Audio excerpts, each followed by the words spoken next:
It's fucking fire. All right, welcome back, guys. And for this one, we want to talk about that little controversial Pepsi commercial. Oh, the one starting Kendall Jenner? Yeah, that person. So I'm gonna be honest. I don't know too much about this. I hadn't even seen the commercial until today, which is April 7th. Uh, I personally watched it and didn't offend me. You know, you know what? I have the same sentiment as you. Um, so I was just looking through and seeing what kind of controversial statements there were.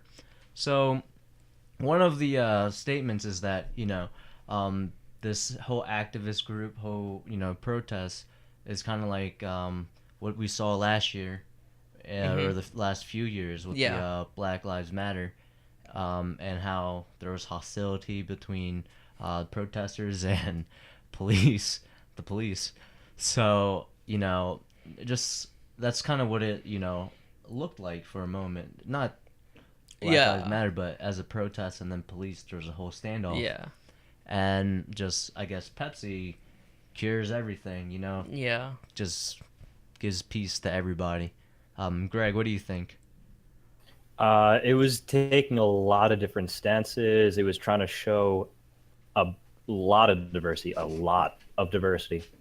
Like it got people from every, you know, different group, races. I think they were trying to do some religion, uh, and like they were just talking about like, oh, there's all these different social dilemmas. There's this protest. Oh no, everyone is, against the police. You know, the whole dispute, like about it. And I'm just like, I don't know how to feel about that commercial because I get what it was trying to do, but for some reason I'm just like, I think it would have been better by Coca-Cola because I can just think of those polar bears drinking Coke, and like at the end there, I'm just like, that seems like a really Coke thing. I don't know. I mean, okay, so right, um, I think all of us are coming from a certain background, which is the kind of the like I don't give a fuck background. We have bigger things to worry about than what Pepsi commercials are on TV. Or Kendall Jenner? Yeah, does it really fucking matter? Does that really influence your movement? Like, can we focus on the fact that there are people who are actually dying and being killed around the world because of other people, and instead of this, like I feel like so many people want to just argue about Everyone should live. well, not just how everyone should live, but you know they just want to they want to argue about semantics Yep. instead of arguing about the real issue. Like a kid dies, let's say, right, hypothetical, someone dies in the street, right, and then a newspaper covers it, and then people get mad at the headline of the newspaper but not mad about the kid who died in the street.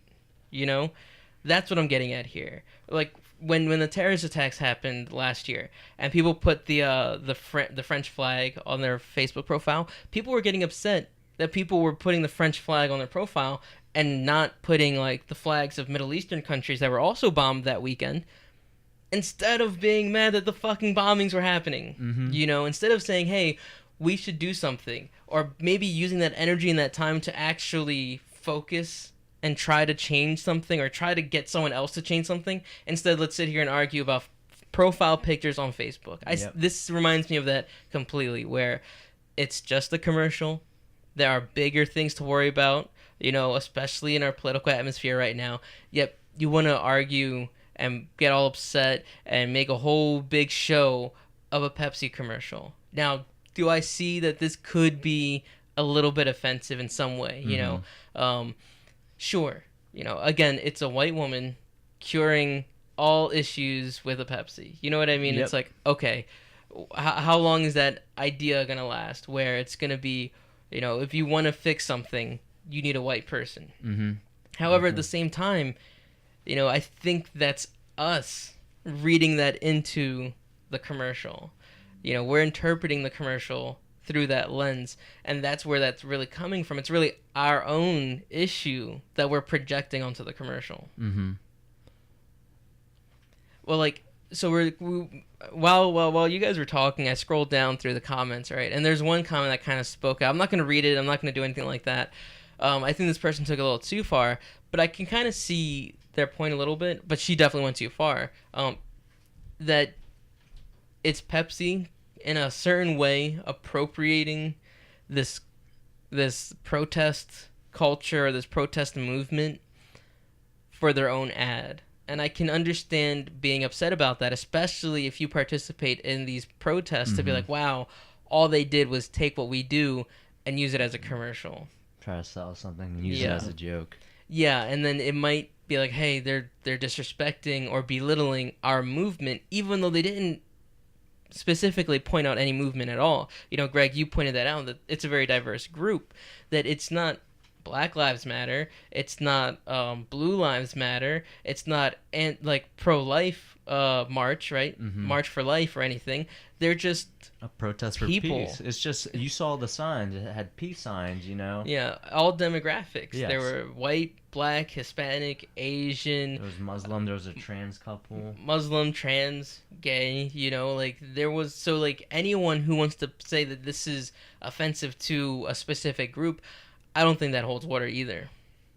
Now, what I want to bring up is what I think is probably the biggest issue with this commercial and why people should be upset about it. I think this shows the huge disconnect between advertisers and their audience or their customers.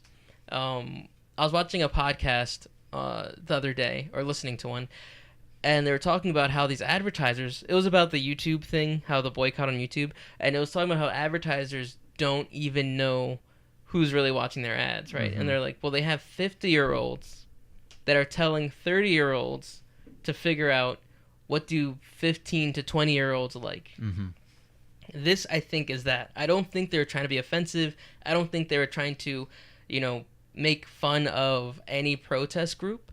I think they literally were looking around and saying, hey, look, a lot of young people go to these protests, so let's use the protest and try to connect with young people, and obviously failed at it. They're trying to relate. You know, how many of us went to or witnessed a protest, you know, the past few years? And then Kendall Jenner, she's very influential in actually many demographics, especially the young female teenagers. So they're trying to connect to us, but in this way, it gives an off-putting kind of vibe, you know? Yeah, it just seems so fake, so superficial, and I don't know. I'm 23, and this commercial does not relate to me at all, even though I feel like I'm supposed to relate to that commercial. What do you think, Greg? Honestly, I already said my whole spiel on it. Like, it's a commercial. A lot of modern commercials are doing things similar to this. Should it be controversial? I don't believe so. One thing I do have to say about it, though, is I did enjoy that song that was playing over it. Oh yeah, the guy playing the cello. Yeah, was good. It was really good. Yeah. I mean, yeah, that's it. It shouldn't be controversial. It is controversial, and the fact that people are making such a big deal out of it kind of speaks to a larger issue at hand. I mean, I just think it's a dumb commercial. In general, just the way because it was just a placement. Like, you didn't even know what it was until at the end. Really. Exactly, and it's just a dumb commercial, like you said. Yeah. And just if anyone's wondering, we're all moderates. You know, like I wouldn't say any of us are hard left or hard right in terms of the political atmosphere. You know, no. I'd say we're all pretty close to the middle. Like, we lean one way and the other, but we all are pretty close to that middle point. We have common sense, and I think this just speaks to the bigger issue of people who just get upset to be upset, and not to fix anything. Yeah, and I mean, like, what Greg's a mix of everything. You know, you're Hispanic, I'm Asian. You can't really just like point out one specific group. The whole entire video just showed a whole bunch of different groups of people. Like, you just can't start throwing out like racism or racist, you know, stuff that at the end of the day, I've noticed that people that do say that tends to usually be a little more radical about, different Yeah. ethnic groups. Yeah, and yeah, definitely radical extremists and just people who can't see the world through any other lens. Mhm. They have to see it through like I said earlier, through the chip on their shoulder. Like they have an So issue. everything just triggers them. Yeah, everything triggers them. That's exactly right. And for some people, that's feminism. Some feminists out there are extremists and maybe shouldn't even be called feminists at that point. And that applies to Black Lives Matter, to Blue Lives Matter, to pro-life, pro-abortion, all these different groups out there. Some people in those groups can't be realistic, can't be relatable, and everything is seen through that lens. So when they see a commercial like this, they get pretty upset. All right, I think that's about it for now. So come back next time, see what we're going to talk about. So much to do, I won't waste your time. By the way, if things don't work out, Daxter could always get a job controlling the village rat problem.